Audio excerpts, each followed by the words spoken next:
আসসালামু আলাইকুম। আজকে আমরা জব সলিউশন নিয়ে পড়াশোনা করব। আমাদের বিভিন্ন চাকরি পরীক্ষার জন্য আমাদের জব সলিউশনটা খুবই গুরুত্বপূর্ণ, তাই বিভিন্ন চাকরি পরীক্ষার প্রশ্নের সমাধান নিয়ে আপনাদের জন্য ভিডিও নিয়ে আসছি এবং আমি আমার ভিডিওটা আপনাদের জন্য এমনভাবে পড়ে দিচ্ছি যাতে করে আপনারা শুনে শুনে মুখস্থ করে ফেলতে পারেন।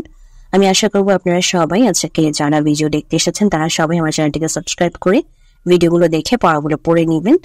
আমার প্লেলিস্ট রয়েছে, সেই প্লেলিস্টে গিয়ে আপনারা আগের ভিডিওগুলো দেখে নিতে পারেন আর বেল আইকনে ক্লিক করে দিলে আপনারা সামনের ভিডিওগুলো পেয়ে যাবেন এবং পড়ে নিতে পারবেন। তো চলুন আজকে পড়া আমরা শুরু করি।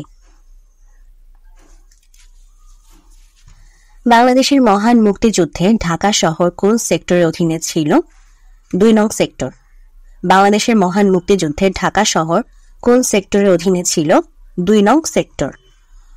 পদ্মা সেতুর উদ্বোধন তারিখ কোনটি? 25 জুন 2022। পদ্মা সেতুর উদ্বোধন তারিখ কোনটি? 25 জুন 2022। পদ্মা সেতুর উদ্বোধন তারিখ কোনটি? 25 জুন 2022। মুজিবনগর সরকারের অস্থায়ী কার্যালয় কোথায় অবস্থিত ছিল? কলকাতা। মুজিবনগর সরকারের অস্থায়ী কার্যালয় কোথায় অবস্থিত ছিল? কলকাতা। মুজিবনগর সরকারের অস্থায়ী কার্যালয় কোথায় অবস্থিত ছিল? কলকাতা। সুয়েজ খাল কোন দেশের অধীনে? মিশর। সুয়েজ খাল কোন দেশের অধীনে? মিশর। সুয়েজ খাল কোন দেশের অধীনে? মিশর। রূপপুর পারমাণবিক বিদ্যুৎ কেন্দ্র কোন নদীর তীরে অবস্থিত? পদ্মা।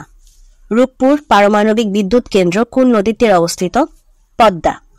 রূপপুর পারমাণবিক বিদ্যুৎ কেন্দ্র কোন নদীর তীরে অবস্থিত? পদ্মা। ইদ্রাকপুর কেল্লা বাংলাদেশের কোন জেলা অবস্থিত? মুন্সিগঞ্জ। ইদ্রাকপুর কেল্লা বাংলাদেশের কোন জেলা অবস্থিত? মুন্সিগঞ্জ। ইদ্রাকপুর কেল্লা বাংলাদেশের কোন জেলা অবস্থিত? মুন্সিগঞ্জ। ফিলিস্তিন ও মিশরের মধ্যকার সীমান্ত ক্রসিং এর নাম কি? রাফা।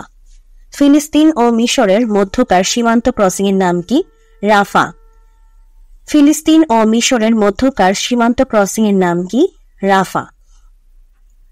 অস্ট্রেলিয়ার রাজধানী কোনটি? অস্ট্রেলিয়ার রাজধানীটা কোনোটাই হবে না, সো আমরা এরকম প্রশ্ন আসলে যেটাতে অ্যান্সার থাকবে না সেটা আমরা 1 মার্কস পেয়ে যাব। ঢাকা বিশ্ববিদ্যালয় কত সনে প্রতিষ্ঠিত হয়েছিল?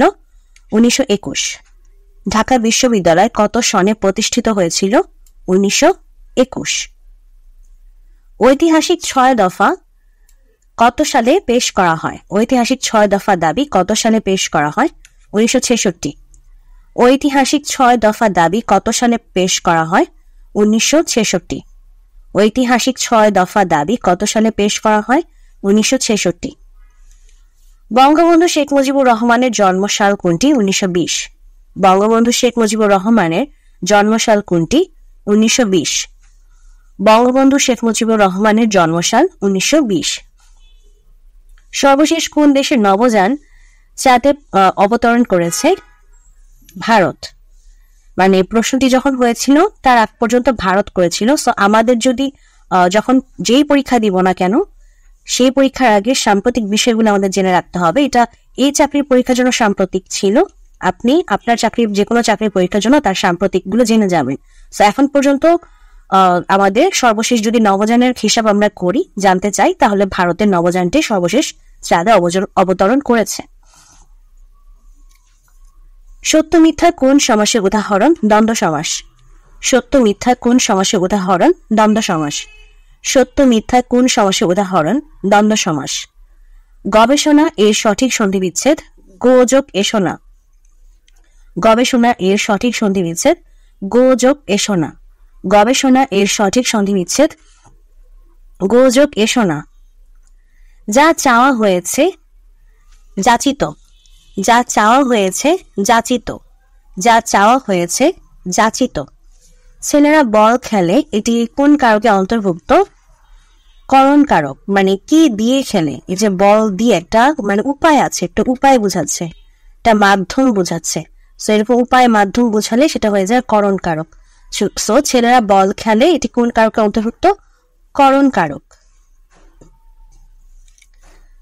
এই যে আমরা যে লিখি না, মনে করেন হচ্ছে ব্রহ্মাস্ত্র কিংবা ব্রহ্মা, ব্রাহ্মণ, এই যে ব্রাহ্মণের যে যুক্ত বর্ণটি আছে এটা আসলে কিভাবে তৈরি হয় সেটা হচ্ছে হ যোগ ম, আবার হয়ের নিচে হসন্ত থাকবে।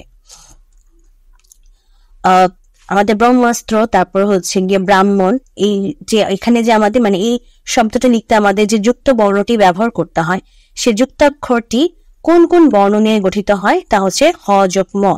হয়ের নিচে আবার হসন্ত যোগ ম, হ যোগ ম। ড্রিজলিং শব্দের বাংলা হচ্ছে ঝিরিঝিরি বৃষ্টি। ড্রিজলিং শব্দের অর্থ ঝিরিঝিরি বৃষ্টি। ড্রিজলিং শব্দের অর্থ ঝিরিঝিরি বৃষ্টি। অনুজ্ঞা ক্রিয়ার উদাহরণ যাও। নিচের কোনটি অনুজ্ঞা ক্রিয়ার উদাহরণ? যাও। নিচের কোনটি অনুজ্ঞা ক্রিয়ার উদাহরণ? যাও। What is the past participle form of put? পুটের পাস্ট পার্টিসিপল ফর্ম হবে পুট। পুটের তিনটা ফর্মই হচ্ছে সেম, মানে পুট, পুট, তারপরে হচ্ছে আবার পুট। এরকম কিছু ওয়ার্ড আছে যেটার তিনটা ফর্মই সেম, সো তার মধ্যে পুট হচ্ছে একটি, যার পাস্ট ফর্ম হবে পুট। পুটের past form put, PUT, put. Who is the writer of Gulliver's travel? Jonathan Swift. Who is the writer of Gulliver's Travel? Jonathan Swift. Who is the writer of Gulliver's Travel? Jonathan Swift.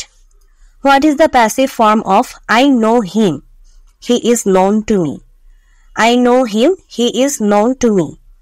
I know him এর passive form he is known to me. I am waiting for an hour. যেহেতু hour মানে H থাকলে উচ্চারণ ও এর আগের হচ্ছে, মানে H এর তো উচ্চারণ উজ্জ, আওয়ার হচ্ছে উচ্চারণটা, তাই এখানে এন বসছে। So I am waiting for an hour. What is the translation of money begets money? টাকায় টাকা আনে। What is the translation of money begets money? টাকায় টাকা আনে। What is the translation of money begets money? টাকায় টাকা আনে। Correct spelling হচ্ছে আমাদের believe and receipt. Okay, believe BELIEVE, believe. Receipt RECEIVED, receipt. Believe বানান হচ্ছে BELIEVE, বিলিভ, এবং রিসিপ্ট সঠিক বানান হচ্ছে RECEIVED, রিসিপ্ট। সো যেহেতু ক এবং খ দুটোই কারেক্ট, অপশন খ হবে আমাদের answer. Which one is the plural form? আচ্ছা, সবগুলো এখানে সিঙ্গুলার, কোনোটাই প্লুরাল না। ফার্নিচারও সিঙ্গুলার, ডেটামও সিঙ্গুলার, তারপর হচ্ছে ইকোনমিক্স সিঙ্গুলার, পলিটিক্সও আমাদের সিঙ্গুলার। আর ডেটামের যদি প্লুরাল ফর্ম বলি তাহলে সেটা হবে হচ্ছে গিয়ে ডেটা। ঠিক আছে, এটা হচ্ছে ডেটামের প্লুরাল ফর্ম। সো সবগুলি তাহলে আমাদের সিঙ্গুলার। তো অপশনে আমাদের কোনো অ্যান্সার নেই। অপশনে অ্যান্সার না থাকলে এরকম প্রশ্ন আসলে সেখানে আমরা 1 মার্কস পেয়ে যাই। কম্পিউটার কিবোর্ড কিসের কাজ করে? ইনপুটের। কম্পিউটার কিবোর্ড কিসের কাজ করে? ইনপুটের। কম্পিউটারের কিবোর্ড কিসের কাজ করে? ইনপুটের। বোল্ড করতে কোন শর্টকাট ব্যবহার করা হয়? Ctrl+B। বোল্ড করতে কোন শর্টকাট ব্যবহার করা হয়? Ctrl+B। বোল্ড করতে কোন শর্টকাট ব্যবহার করা হয়? Ctrl+B। Ctrl+X এই শর্টকাট কমান্ড কি কাজ করে? কাট।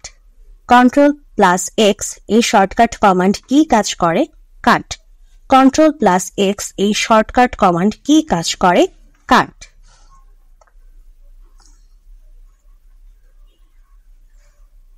HTML কি? HTML হচ্ছে ল্যাঙ্গুয়েজ। HTML কি? HTML হলো ল্যাঙ্গুয়েজ। HTML কি? HTML হলো ল্যাঙ্গুয়েজ। ইমেইলের পুনরূপ কি? ইমেইলের পুনরূপ ইলেকট্রনিক মেইল। ইমেইলের পুনরূপ ইলেকট্রনিক মেইল। ইমেইলের পুনরূপ ইলেকট্রনিক মেইল। ওয়ান কি? WAN, ওয়ান মানে হচ্ছে ওয়াইড এরিয়া নেটওয়ার্ক। ওয়ান কি? WAN, ওয়ান মানে হচ্ছে ওয়াইড এরিয়া নেটওয়ার্ক। ওয়ান মানে হচ্ছে wide area network. Computer hardware নয় হচ্ছে MS ওয়ার্ড। MS ওয়ার্ড হচ্ছে একটি অ্যাপ্লিকেশন সফটওয়্যার। সো এটা আমার কোনো প্রকার সফটওয়্যার এবং মানে এটা হার্ডওয়্যারের অংশ না, MS word. So computer hardware অংশ নয় হচ্ছে আমার সফটওয়্যার, যে কোনো ধরনের সফটওয়্যার হচ্ছে আমাদের কম্পিউটারের হার্ডওয়্যারের অংশ নয়। এগুলো হচ্ছে আমাদের ম্যাথ। সো ম্যাথের পরে সর্বশেষ বিশ্বকাপ ফুটবলের আয়োজক দেশ কোনটি? সর্বশেষ বিশ্বকাপ ফুটবলের আয়োজক দেশ হচ্ছে আমাদের কাতার। এই যে কাতার। সর্বশেষ বিশ্বকাপ ফুটবলের আয়োজক দেশ হচ্ছে কাতার। টাইমড আউট কোন খেলার নীতিভুক্ত পদ্ধতি? ক্রিকেট। টাইমড আউট কোন খেলার নীতিভুক্ত পদ্ধতি? ক্রিকেট। টাইমড আউট কোন খেলার নীতিভুক্ত পদ্ধতি? ক্রিকেট।